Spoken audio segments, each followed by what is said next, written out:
Hello, I am Dr. Arti Chandani, working as professor in Jaipuria Institute of Management. We are going to discuss about risk and return. In our previous video, we have learned the different types of risks. Now we are going to continue our discussion and we are going to understand what are the different type of investors and what are their risk preferences.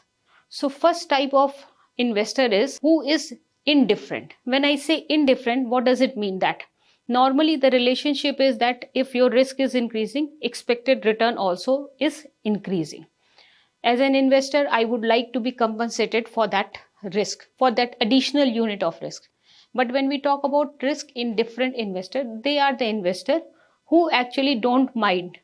If the risk is increasing, they are still okay with the same return and they don't mind. Then the next category of the investor is risk averse investor. Now risk averse investor is the investor who says that I want to reduce my risk, I want to avoid my risk.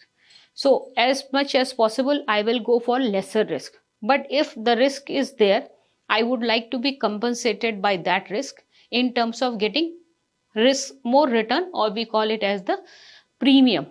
So most of the investors are coming under the category of risk averse. That means inherently we try to avoid risk. We will be willing to take more risk if we are being paid for it. That means we have a higher return for that.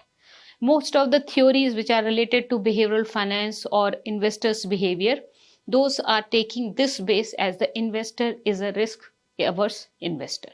So the literature talks about risk averse investors. Then the third type of the investor is risk seeking investors.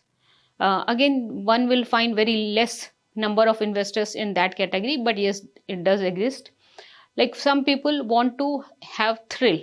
They enjoy by taking more risk, even if it comes at the cost of money or at the cost of reducing the return. But they have the thrill in that, so they are one type of investor. Now, let's talk about how do we measure this risk and return.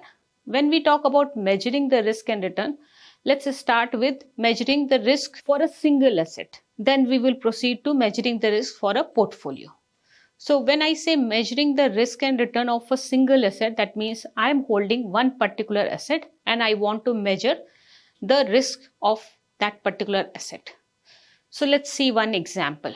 So I'm having two assets, asset A and B, and there is an investment given, which is like rupees 10,000, and the different scenarios are given.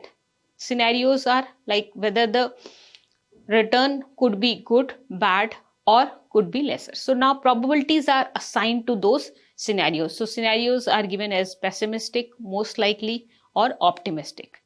So now if the scenario is like pessimistic, I may get 13% return. If the scenario is most likely, I may get 15% return. Or if the scenario is very good, which is optimistic, I might end up getting return of 17%. So we have assigned these probabilities based on the scenarios. One can make 5 scenarios, one can make more number of scenarios and give the probabilities. Now these probabilities are given on the basis of what is most likely to happen in that particular situation. So now what we do, we see that the return, and we give that probabilities. So pessimistic probability is given as 0.25. That means it is not very likely to be there. Most likely, which is like most likely as the word suggests, likely to happen, 50% of the probability is given. And optimistic, again, not very much, but yes, it is like it can happen.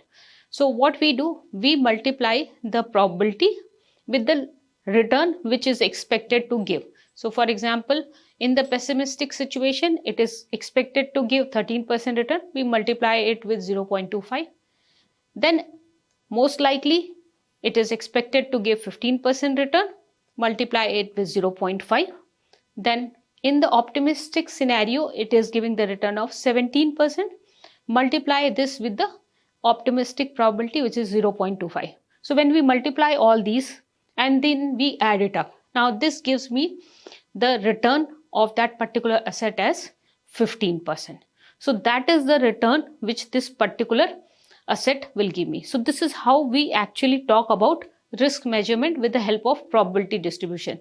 That means we have assigned the different probabilities and we have seen what this asset is likely to generate as a return in those different situations, and accordingly we calculate the return. So similarly we can calculate the return for asset B. So this is how we do the risk measurement of a single asset. Thank you very much.